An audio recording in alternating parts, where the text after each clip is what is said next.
Yeah. Welcome to the Vault podcast, the place where the gold is stored. Yes, because the vault is where you store your most valuable things and what is more valuable than wisdom. Oh, okay. Remember that? Yeah, remember our line? I tell you, there's one thing more valuable than wisdom. What's that? Amazon Prime shipping. I ordered a computer, and I think it's going to be here in about a minute. Perfect. If you're listening to this podcast, there is viewing available on platforms like YouTube. So if you'd like to watch this. Oh, wow, look at that. But this is Hillsong Kids, The Vault. And we're very excited to be back from a different location, as that's what I'm saying. If you're watching this as a new studio, we are currently doing Hillsong Conference because it's July. Woo! And that means for us we're doing Kids Song. Oh, and it just started to rain, like we needed to build an ark. And thank goodness we're in a different location this year. Yes, it is it is non-stop raining. So we are we're going to talk about that today, just very quickly about Kids Song, because I think we're going to do a Kids Song recap coming up in another episode. Now, I would like to say the last time the three of us were in a room together doing a podcast, we've done a few online things. It was it March before everything just went kaput? March 2020? Yeah. It was March 26, 2020. That's correct. true. Wow, That that was amazing. Yep. Yeah. Colour Conference, we were together. Now, we have done a couple And it was raining so much then too. This is your fault. Dan, you came here and then bring the Dan rain. comes and it rains at a conference. Now you mention it, let's look at all the times that's happened. Really? All the time it's rained. All right, let me... It has rained 400 times. It's an El Nino situation, if you're not sure what's happening in Australia. Isn't it La Nina? La Nina? La Nina. It's one of the two. It's El Nino or La Nina. Let me fact check. That's my job. Thank you. La Nina. And it's because South America is sending us all the rain. I'll do a little Google. Do you know this? I'm Googling. Look, all I know is that the ocean is 2 degrees warmer. Right. And I've been saying for a little bit that that's just not good. No, it's not. It's you It's are. bringing a storm. We all know you as a climate activist. Yes, that's true. I'm not a climate activist. Well, maybe I should be. Well, yes. With this, oh my goodness. Now I'm making a mess on myself. Dave just spilled drink all over dear. himself. Oh dear. Dan, are we currently experiencing a La Nina or an El Nino? Oh my goodness. This word in Spanish from Spanish. Dave, what are you doing? Dave, can you stop it? I'm trying. Yeah, no. I just said it. You can read it. You don't have to listen to it being pronounced. Yeah. Nina. So it's a La Nina. Yeah. You were right. That's La what you said, Jess. Nina. I know stuff about the climate, guys. I think we need to move on to something before people start skipping this podcast. So let's get into this. Yep, don't skip. We are currently at Kids Song in our Hills location in Sydney, in the west of Sydney. And we have in our streaming studio. So when I say studio, it's a storeroom. It's a storeroom that we've converted into our little live streaming studio that we do our Sunday morning services at. It's amazing. So if you ever want to watch Hillsong Kids on a Sunday morning at, I'm going to say 10 a.m. Sydney time, approximately 9:30, 10 a.m. Sydney time, depending on when they start, then do that. It's on YouTube. It's on Hillsong Kids channel. It's So cool. that's where we're at, and that's where we are, and we've converted it to record some podcasts. Now, so the reason we are here is because this is a happy, sad day, Dan. Aw. Yep. I really like the happy part of that. Yep. The sad part, not so much. We don't like the sad part, but the thing is, for the last few years, Jess has obviously been overseeing a whole location as a grown-up. Like she's a proper grown-up. She's been going to big church. She's been going to big church with her husband. They oversee our Wollongong campus and our Southwest campus. Oh, two in big Sydney, churches. all in Sydney, but also overseeing Hillsong Kids as well, which is at every level insanity. But they do it because they're legends. But up until recently, and now that Jess is moving full-time into overseeing with her husband, and so today's episode is all about why. Why have you done this to us, Jess? Why? You could have made it work. We could have done this forever. What did we do to you? I don't know. Like maybe I'm regretting it. I don't know. Look Terry in the eyes and tell him you're leaving. I'm Terry. I'm sorry that I'm leaving. By the way, we do need to... Oh, Terry. Oh, you've lost Terry. I've lost Terry. I better Terry's go out. find Terry. So sad. You need to go down. Go get Terry because we haven't saluted Terry. No. We need to salute Terry because that's what we do, just to make sure that he's ready for the podcast. And today's episode will be Jess. We're going to get from Jess what she's learned over 20 years of doing kids ministry. So let's, Terry, Terry, are we ready to start the service? The podcast? Yep. He's got it. I actually don't know why we do that anymore. I can't remember. It was just fun. It was just fun. Started. The bit never worked and it never will, and I'm loving it. So Jess we're going to be talking to Jess just all about the lessons that she's learned, especially coming from a perspective of someone who oversees a location at a church, whether that's a multi-site church, but even just if you're in a single location church, let's get a perspective from her. So, first question, Jess, we're going to start off with this idea of when you moved. What was the most surprising thing when you started overseeing a location, right? And then you were all of a sudden overseeing kids, youth, pastoral care, all these other areas in church life. Families, everything like that. Offering messages. What was the one thing that surprised you didn't think you would experience coming from kids? Does that make sense? Yes, it totally makes sense. It's always astounding how adults can find really creative ways to have drama in their lives. Right. That's always a little bit surprising, and how much of a beautiful oasis kids ministry and kids leadership even is. Right. In terms of just the simplicity and pure-heartedness of it all. Right. But, so it was a little bit surprising. But I think that the biggest surprise was that there's just so much crossover, like skills, that in kids ministry, you remember that time that you did that thing that gave you the skill to do what you need to do in this moment. Gotcha. Like just negotiating random stuff. Gotcha. Yeah. I like that. I like that a lot. So if you're knee deep with toddlers screaming and yelling and someone's running late and you're juggling these balls and stuff like that. It's just amazing multitasking, hey. And you're like, this is preparing me for It totally is though. other things in life. You don't even know. Like there's just so much crossover. I've said this before, but this is my favorite thing about working with kids, but that idea that when you're working with children, you're working with kids are dealing with the consequences of other people's decisions. And adults have to deal with the consequences of their own decisions. And of course, as an individual, that's much harder to deal with. And it's much easier to work with kids who, it's not their fault. And in a lot of situations in their life, whether it's their parents going through separation or divorce or tough times, or I'm changing school or I'm doing this, it's actually them dealing with other people's decisions. And so I think it's a good point. And all of a sudden you have to go to the root of the problem. Yeah. And then parents, that's much more in knee deep in ministry, pastoral care, because that's a much bigger problem. Problem's a strong word, but much bigger challenges to deal with. Yeah. So that's our thought number one. What a great thought. That's a great quote. I've got a question. I think a lot of people would be listening, maybe in a situation where they feel like, I don't quite understand how my campus pastor thinks. Right. Right? So how do you think, Jess? Transitioning from kids, from being in that world to being a campus pastor, what are some of the eye-opening moments to try and help us understand that role and what they carry to help us be better team members? There you go. Yeah. Well, I'm trying to think. Oh my goodness, that's actually really a difficult one to answer. Because I feel like we kind of are a little bit unique because we still think a bit like kids pastors. Right. But I think that you as a kids pastor or as an age group pastor just bring so much atmosphere to the location, right. and That's great. you are exactly what people are choosing church for. Like, they want a good kids ministry. Yeah. Like, people want a good kids ministry. And so I am just so grateful for our kids leaders, because parents are literally choosing church because kids is awesome. And I know you guys know that, but we want our facilities to be good. We want our team to be good. We want we want it to thrive.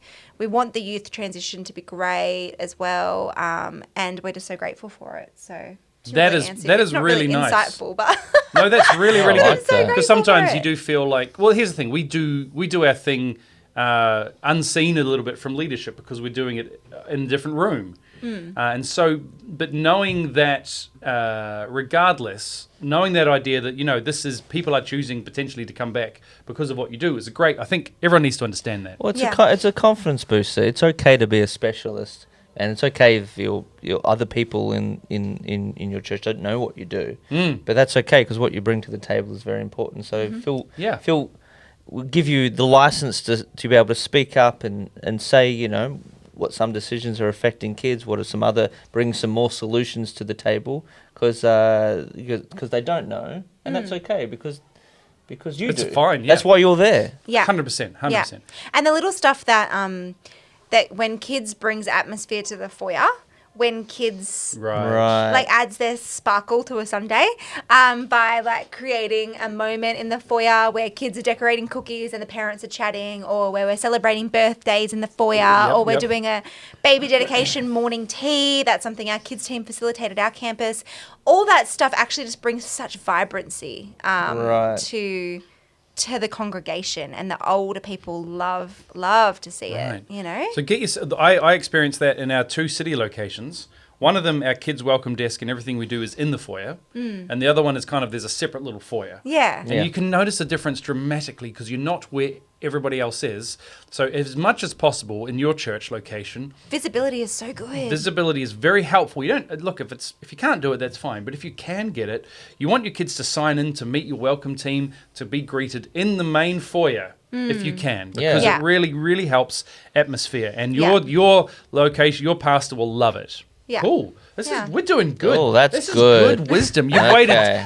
You've waited this long, Jess, to give us the wisdom. Unbelievable. Amazing. Sunday night they were having chicken nuggets and chips in the foyer. Oh, Smelled so good. Oh, Made it feel warm and toasty. That's one of my things I've Nothing always like wanted the to smell do. of chips. Jess, you know I've wanted to do a Hillsong Kids scent for many years. Hot chips. There you go. Hot chips and Pepsi Max. Just wafting. Yeah, you can't. Pepsi doesn't really smell.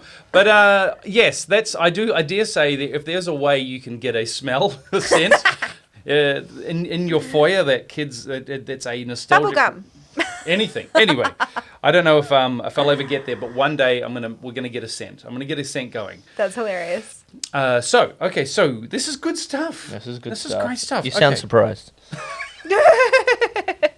No, He's surprised because I was know what? emotional. We just came from a rally. Yes. My husband was emceeing. Oh, it's wonderful. And it was beautiful ministering Yes. to the children, and I just got a little bit teary because I love kids ministry. 100%. And I this is think- your last hurrah. And we love you. Yeah. No, but who knows? Who knows what you'll be doing? You're always welcome back here, Jess. Yeah, You know there's that. plenty of campus pastors serving in Kids Zone. That's It's so true. cool. Again, we will. I really want to talk about Kids Song, but by the way, if you're listening, make sure you hear the next couple of episodes because at some point we're going to talk about exactly what went on at Kids Song. We're actually going to chat to your wife Yes. soon, who's taken on your role. Yes. That's right. Becky, And she's going to talk all about Kids Song and the exciting things. perfect woman for the things job. there. We're So going I'm to actually explain what these tickets are that are sitting on our desk, which you can't see if you're listening, but they're all got Kids Song tickets on them. And what do they do? Well, you got to stick around to find out. You've got to stick around. By the way, David, I've been really nice to your son recently. Oh yeah, why is that? Well, but you used to lead Hillsong Kids Australia, back in the and day. then it went to Nathan, her husband, and then it went to you, and now Yep. it's gone to Becky. Right. So I think Brooklyn's next. Yep. your son. All right, my son is next. Right. And then I'll go to KK, and then Yeah. yeah. Then Keep Buddy, it in the, then keep back it in the to families, Yeah, just exactly. between families. I don't think my 16-year-old son. You never know. To be honest, he does want to do Bible college. So Oh, they we'll could see. end up together, Michaela and Brooklyn. Wow. I'm up for it. Wow. Opposites, man. Michaela will opposites. keep him fit. It's good. Oh, wait, a snort, guys. Can It's the first snort of the day. Can we edit the snort out, Nope. or can we play it 3 more times? I'm going to put that on a sound effect. Okay, next question. You got So one? this is, again, relating to 20 years. I'm going to say 20 years because it's roughly 20 years, right? Yeah. You've 2 decades. 2 decades. Wow. It's probably a little bit under that, but Yeah. somewhere around that. 20 years. What is the hardest thing that you had to do when you were thinking about kids ministry, right? And whether it was a pastoral thing, and I'm not saying this situation, but what was the hardest thing that the type of thing that you had to face or had to deal with or had to do? And it could just be building teams, or it could be, the consistency. I don't know. It could be anything from the wide range. Or I'll allow it, even if it was a specific situation that you had to deal with.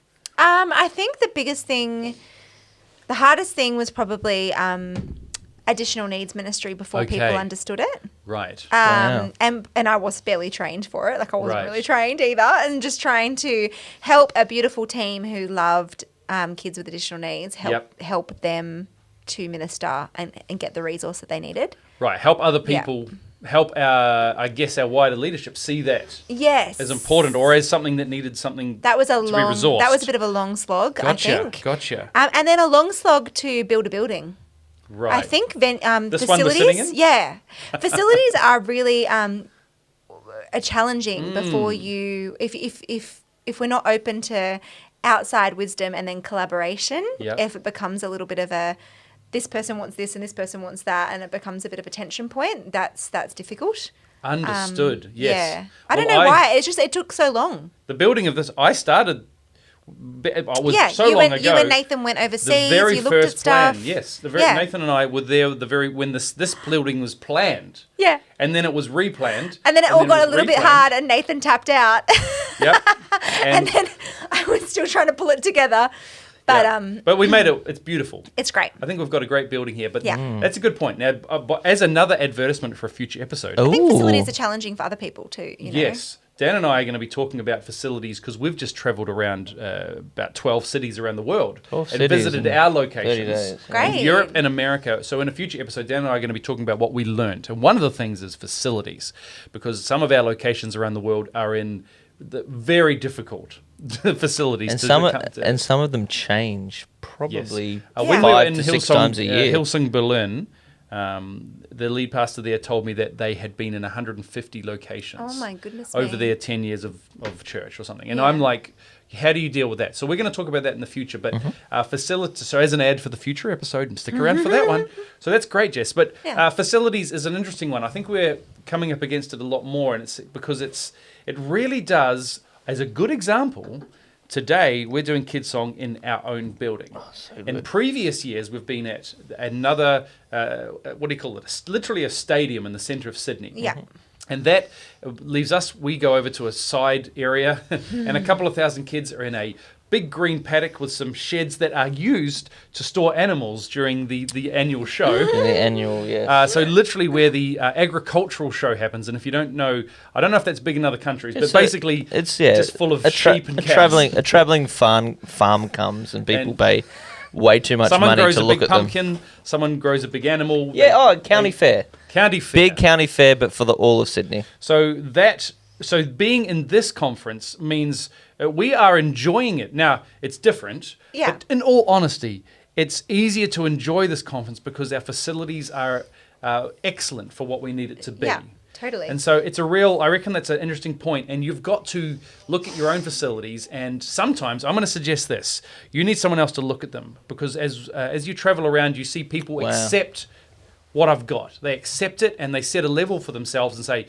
this is as good as it's going to be. But if you get someone, a specialist who's maybe good at sound or who is good at lighting and stuff like that, and look at that and go, well, we could do this and it won't be that much money. You'll honestly find that.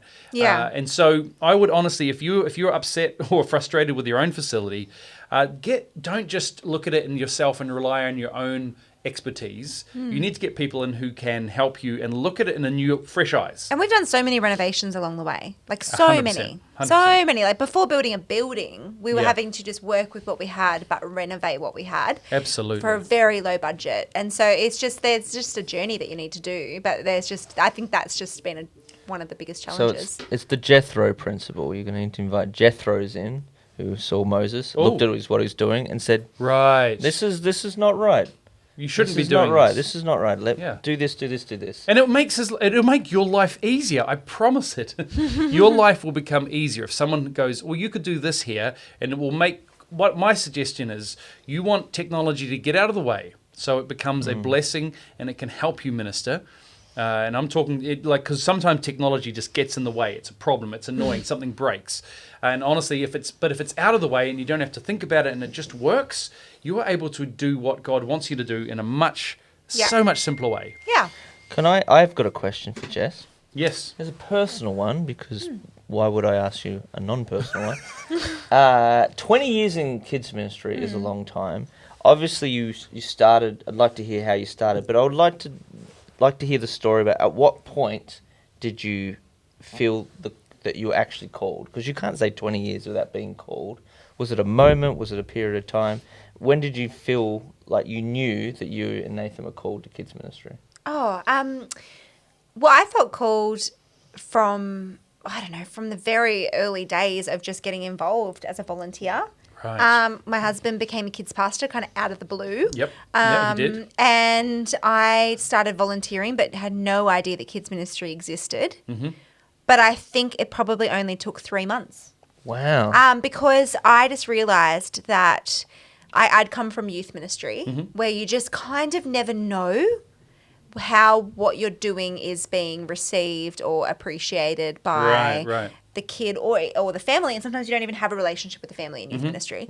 But in kids ministry, you literally see, like, in real time, you do something and it just makes a family's life or experience so much better.